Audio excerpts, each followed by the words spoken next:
সম্মানিত ভিউয়ার্স, আপনি যদি চান যে আপনার জীবনের সকল গুনাহ আল্লাহ তাআলা ক্ষমা করে দিক এবং সেই গুনাহগুলি নেকি দ্বারা পরিবর্তন হয়ে যাক, তাহলে আপনি এই 5টি ইস্তিগফার পাঠ করুন।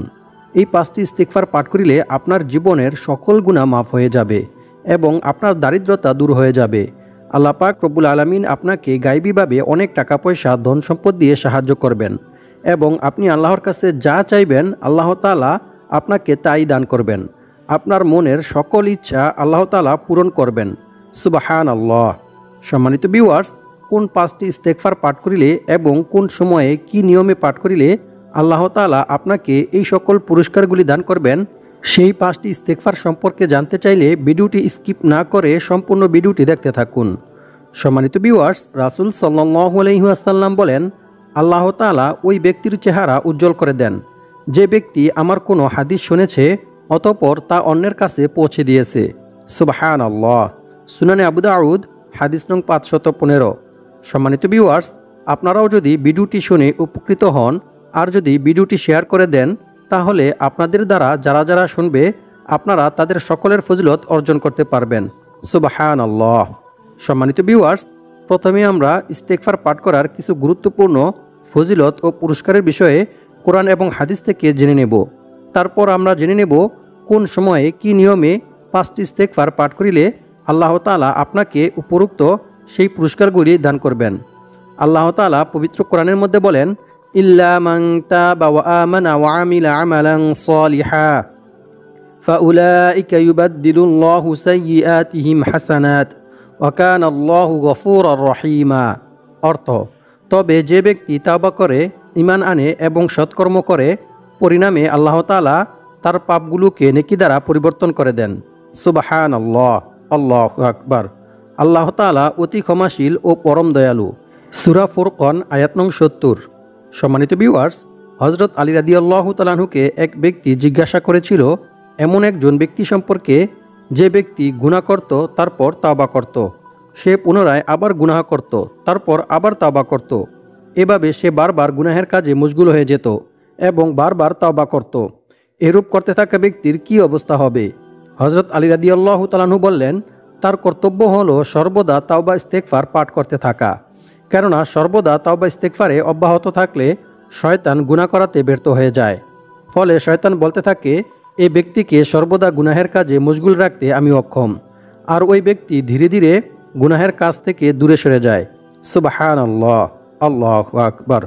সম্মানিত ভিউয়ার্স, গুনাহ করার পর তাওবা করা একজন প্রকৃত মুমিনের গুণ।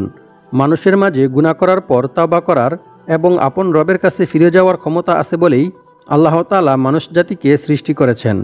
এক হাদিসে রাসূল সাল্লাল্লাহু আলাইহি ওয়াসাল্লাম বলেন, সেই মহান সত্তার কসম যার হাতে আমার প্রাণ, যদি তোমরা গুনাহ না করতে তাহলে আল্লাহ তাআলা তোমাদেরকে ধ্বংস করে দিয়ে তোমাদের পরিবর্তে এমন এক জাতি দুনিয়াতে পাঠাতো যারা গুনাহ করত এবং আল্লাহ তাআলার নিকট ক্ষমা প্রার্থনাও করত, আর আল্লাহ তাআলা তাদেরকে ক্ষমাও করে দিতেন।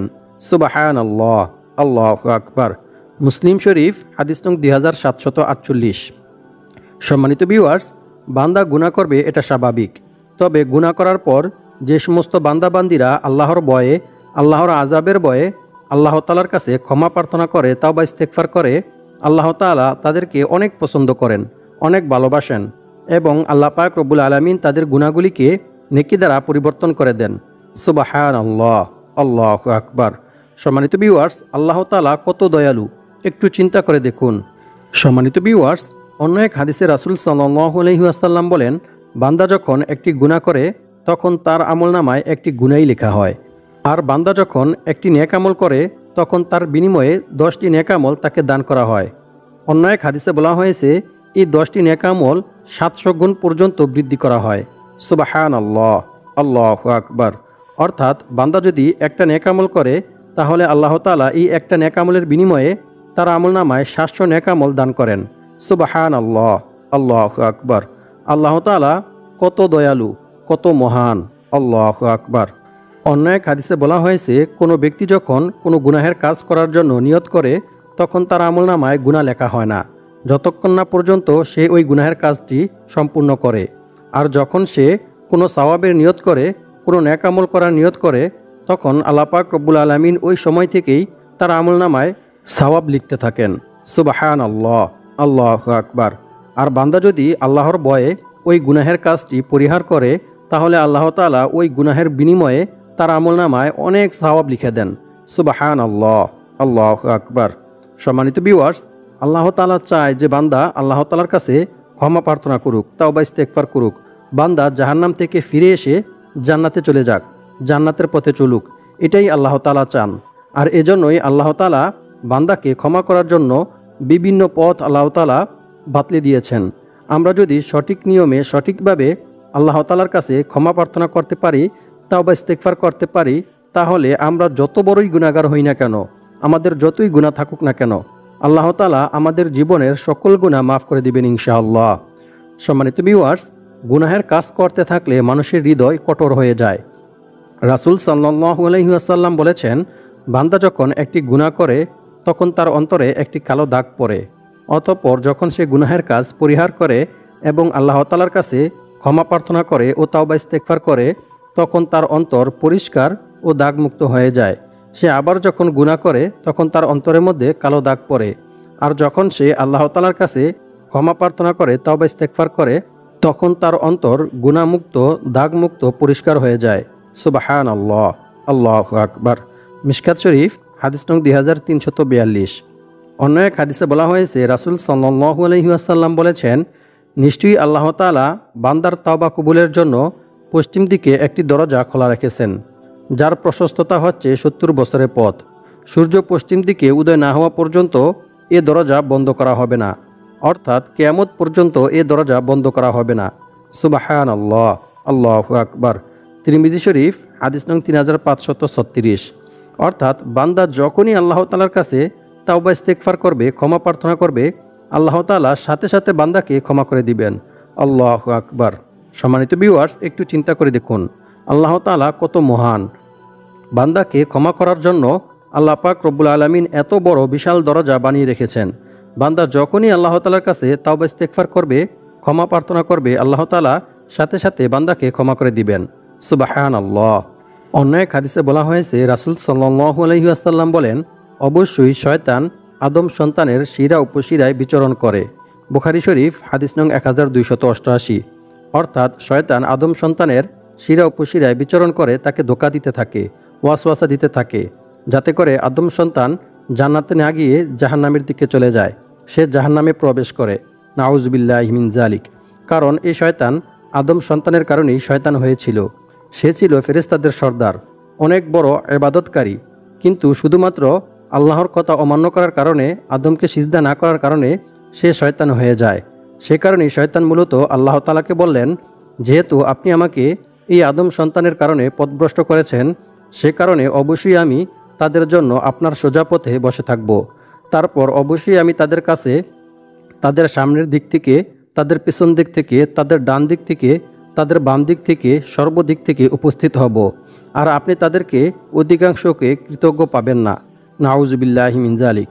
অর্থাৎ শয়তান সবসময় চায় মানুষকে ধোঁকা দিয়ে, ওয়াসওয়াসা দিয়ে আল্লাহর পথ থেকে সরিয়ে নিয়ে জাহান্নামের দিকে নিয়ে যেতে। নাউজুবিল্লাহি মিন যালিক।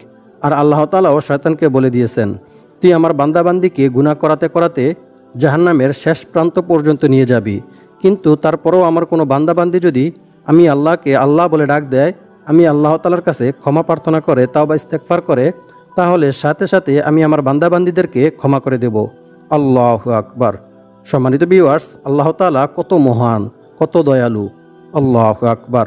সূরা আরাফ আয়াত নং 14 থেকে 17।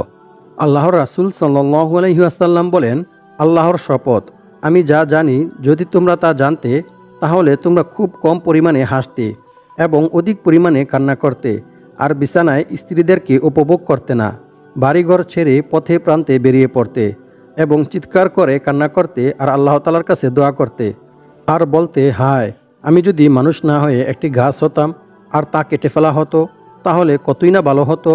সুনান ইবনে মাজাহ হাদিস নং 4190।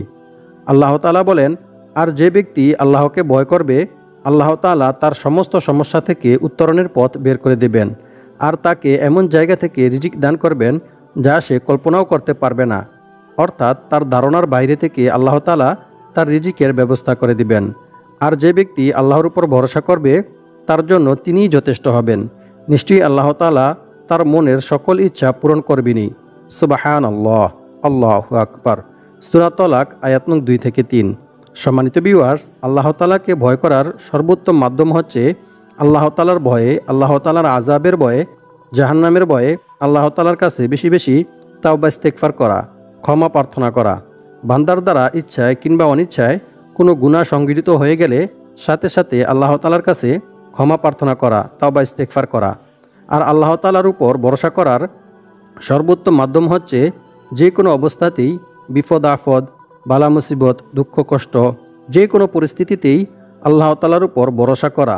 তবেই আল্লাহ তাআলা বান্দার সকল বিপদ আপদ, বালা মুসিবত, দুঃখ কষ্ট দূর করে দিবেন এবং বান্দার মনের সকল ইচ্ছা আল্লাহ তাআলা পূর্ণ করবেন ইনশাআল্লাহ। সম্মানিত ভিউয়ার্স, ইস্তেগফার হচ্ছে আল্লাহ তাআলার কাছে ক্ষমা প্রার্থনা করার একটি মাধ্যম। সবসময় আল্লাহ তাআলার কাছে ক্ষমা পাওয়ার মন মানসিকতা পোষণ করা। যদিও ইস্তেগফার শব্দের অর্থ ক্ষমা প্রার্থনা করা, কিন্তু আল্লাহ তাআলা বান্দার ইস্তেগফারের মধ্যে রেখেছেন অনেক উপকার ও ফজিলত। কারণ ভয়াবহ বিপদ কিংবা প্রাকৃতিক দুর্যোগ দিয়ে মহান আল্লাহ তাআলা মাঝে মাঝে বান্দাকে পাপের শাস্তি দেন, কিন্তু বান্দা যখন ইস্তেগফারে রত হয়ে যায় তখন আল্লাহ তাআলা আযাব উঠিয়ে নেন। পবিত্র কোরআনে আল্লাহ তাআলা বলেন, এবং আল্লাহ তাআলা এমনও নন যে লোকেরা আল্লাহ তাআলার কাছে ক্ষমা প্রার্থনা করবে ও তাওবা ইস্তেগফার করবে অথচ তিনি তাদেরকে শাস্তি দিবেন। সূরা আনফাল আয়াত নং 33। অর্থাৎ বান্দা যখন আল্লাহ তাআলার কাছে তাওবা ইস্তেগফার করে, ক্ষমা প্রার্থনা করে, তখন আল্লাহ তাআলা বান্দার উপর থেকে সমস্ত রকমের আযাব গজব, বিপদ আপদ, বালা মুসিবত দূর করে দেন। সুবহানাল্লাহ। অন্য এক হাদিসে বলা হয়েছে, রাসূল সাল্লাল্লাহু আলাইহি ওয়াসাল্লাম বলেছেন, সৎকর্ম ছাড়া অন্য কোনো কিছুই মানুষের হায়াত বাড়াতে পারে না এবং দোয়া ছাড়া অন্য কোনো কিছুতেই মানুষের তাকদীর তথা ভাগ্য পরিবর্তন হয় না। মানুষ তার পাপ কাজের কারণেই তার প্রাপ্য রিজিক থেকে বঞ্চিত হয়। নাউযুবিল্লাহি মিন যালিক। সুনান ইবনে মাজাহ হাদিস নং 4022। অন্য এক হাদিসে বলা হয়েছে, রাসূল সাল্লাল্লাহু আলাইহি ওয়াসাল্লাম বলেন, যে ব্যক্তি ইস্তেগফার তথা ক্ষমা প্রার্থনা করাকে নিজের জন্য আবশ্যক করে নেবে, আল্লাহ তাআলা তাকে গায়বীভাবে রিজিকের ব্যবস্থা করে দিবেন। সুবহানাল্লাহ, আল্লাহু আকবার। সুনান নাসাই হাদিস নং 3819। সম্মানিত ভিউয়ার্স, আবু মুসা রাদিয়াল্লাহু তাআলা আনহু বলেন, আমাদের সুরক্ষা দানকারী দুটি জিনিস ছিল, তার মধ্য থেকে একটি জিনিস চিরদিনের জন্য হারিয়ে গেছে, আর সেটি হলো আমাদের মাঝে রাসূল সাল্লাল্লাহু আলাইহি ওয়াসাল্লামের উপস্থিতি। আর দ্বিতীয় জিনিসটি হচ্ছে ইস্তেগফার, যা এখনও আমাদের মাঝে বিদ্যমান রয়ে গেছে। যেদিন এটিও হারিয়ে যাবে, অর্থাৎ ইস্তেগফার করার মতো আর কোনো মানুষ থাকবে না, সেই দিন আমাদের জন্য ধ্বংস অনিবার্য। নাউযুবিল্লাহি মিন যালিক। সুতরাং আল্লাহ তাআলার আযাব ও গজব থেকে বাঁচতে চাইলে, বিপদ আপদ, বালা মুসিবত, দুঃখ কষ্ট থেকে বাঁচতে চাইলে অবশ্যই আল্লাহ তাআলার নিকট ক্ষমা প্রার্থনা করতে হবে এবং বেশি বেশি তাওবা ইস্তেগফার পাঠ করতে হবে। অন্য এক হাদিসে বলা হয়েছে, আয়েশা সিদ্দিকা রাদিয়াল্লাহু তাআলা আনহা থেকে বর্ণিত, তিনি বলেন, রাসূল সাল্লাল্লাহু আলাইহি ওয়াসাল্লাম বলেছেন, বান্দা যখন গুনাহ করার পর তা স্বীকার করে এবং অনুতপ্ত হয়, অতঃপর আল্লাহ তাআলার কাছে ক্ষমা প্রার্থনা করে, আল্লাহ তাআলা বান্দাকে ক্ষমা করে দেন। সুবহানাল্লাহ, আল্লাহু আকবার। মিশকাত শরীফ হাদিস নং 2330। সম্মানিত ভিউয়ার্স, ইস্তেগফার পাঠ করিলে যে আল্লাহ তাআলা কি পরিমাণ খুশি হয় তা আপনারা চিন্তাও করতে পারবেন না। রাসূল সাল্লাল্লাহু আলাইহি ওয়াসাল্লাম বলেন, মরুভূমিতে হারিয়ে যাওয়া উট খুঁজে পেয়ে উটের মালিক যতটা খুশি হয় যখন কোনো গুনাহগার বান্দা আল্লাহ তাআলার কাছে তাওবা ইস্তেগফার করে, ক্ষমা প্রার্থনা করে, তখন আল্লাহ তাআলা এর চাইতে বেশি খুশি হন। সুবহানাল্লাহ। বুখারী শরীফ হাদিস নং 6309। সম্মানিত ভিউয়ার্স, রাসূল সাল্লাল্লাহু আলাইহি ওয়াসাল্লাম ইস্তেগফারের প্রতি উৎসাহ দিয়ে বলেন, হে লোক সকল, তোমরা আল্লাহর কাছে অধিক পরিমাণে তাওবা ইস্তেগফার পাঠ করো, কারণ আমি নিজেও দৈনিক শতবার তাওবা ইস্তেগফার পাঠ করি।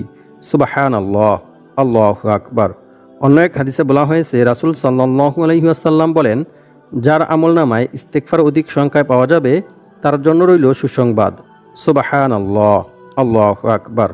হযরত লোকমান হাকিম তার সন্তানকে উপদেশ দিয়ে বলেন, হে আমার পুত্র, তুমি আল্লাহুম্মা গফিরলি এই ইস্তেগফার বলাকে অভ্যাসে পরিণত করে নাও, কারণ এমন কিছু সময় রয়েছে যখন আল্লাহ তাআলা বান্দার যে কোনো দোয়া কবুল করেন। সুবহানাল্লাহ, আল্লাহু আকবার।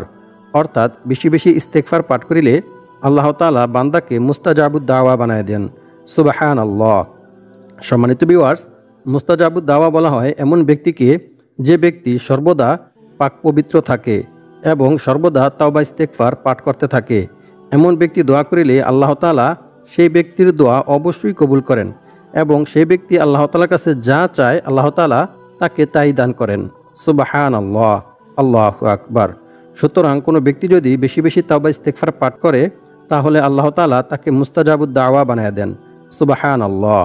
অন্য এক হাদিসে বলা হয়েছে, আবু হুরায়রা রাদিয়াল্লাহু তাআলা আনহু থেকে বর্ণিত, তিনি বলেন, আমি রাসূল সাল্লাল্লাহু আলাইহি ওয়াসাল্লামকে বলতে শুনেছি, রাসূল সাল্লাল্লাহু আলাইহি ওয়াসাল্লাম বলেন, আল্লাহর শপথ, আমি প্রতিদিন আল্লাহ তাআলার কাছে 70 বারের অধিক তাওবা ইস্তেগফার পাঠ করি। সুবহানাল্লাহ, আল্লাহু আকবার। বুখারী শরীফ হাদিস নং 6307। সম্মানিত ভিউয়ার্স, একটু চিন্তা করে দেখুন, যে নবী সাল্লাল্লাহু আলাইহি ওয়াসাল্লামের একটি সগীরা গুনাহ পর্যন্ত ছিল না, সেই নবী সাল্লাল্লাহু আলাইহি ওয়াসাল্লাম যদি দৈনিক 100 বার তাওবা ইস্তেগফার পাঠ করে থাকে, তাহলে আমাদের দৈনিক কতবার তাওবা ইস্তেগফার পাঠ করা উচিত? আল্লাহু আকবার। সম্মানিত ভিউয়ার্স, এখন আলোচনা করব যে 5টি ইস্তেগফার পাঠ করিলে আল্লাহ তাআলা আপনার জীবনের সকল গুনাহ মাফ করে দিবেন, আপনার সমস্ত বিপদ আপদ, বালা মুসিবত, দুঃখ কষ্ট, দুশ্চিন্তা দূর করে দিবেন এবং আল্লাহ পাক রব্বুল আলামিন আপনাকে অনেক টাকা পয়সা, ধন সম্পদ দান করবেন এবং আল্লাহ পাক রব্বুল আলামিন আপনার সকল দারিদ্রতা দূর করে দিবেন।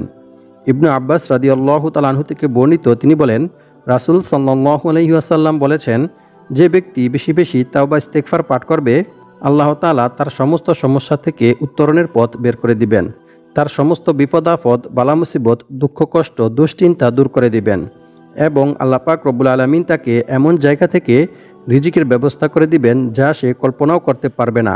অর্থাৎ অকল্পনীয় উৎস থেকে গায়বীভাবে আল্লাহ তাআলা তার রিজিকের ব্যবস্থা করে দিবেন। সুবহানাল্লাহ, আল্লাহু আকবার।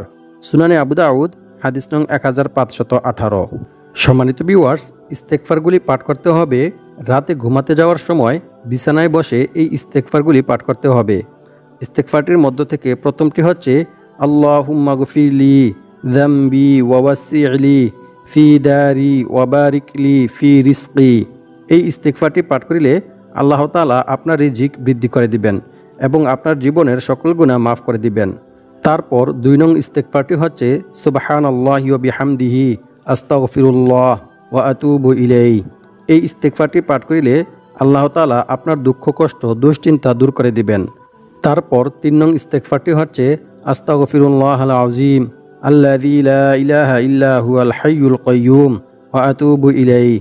রাসূল সাল্লাল্লাহু আলাইহি ওয়াসাল্লাম বলেন, যে ব্যক্তি রাতে ঘুমাতে যাওয়ার পূর্বে এই ইস্তেগফারটি 3 বার পাঠ করবে আল্লাহ তাআলা তার জীবনের সকল গুনাহ মাফ করে দিবেন।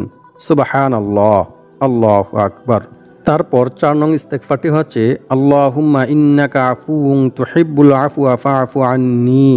5 নং ইস্তেগফারটি হচ্ছে, রব্বিগফিরলি ওয়া তুব আলাইয়া ইন্নাকা আনতাত তাওয়াবুর রহিম।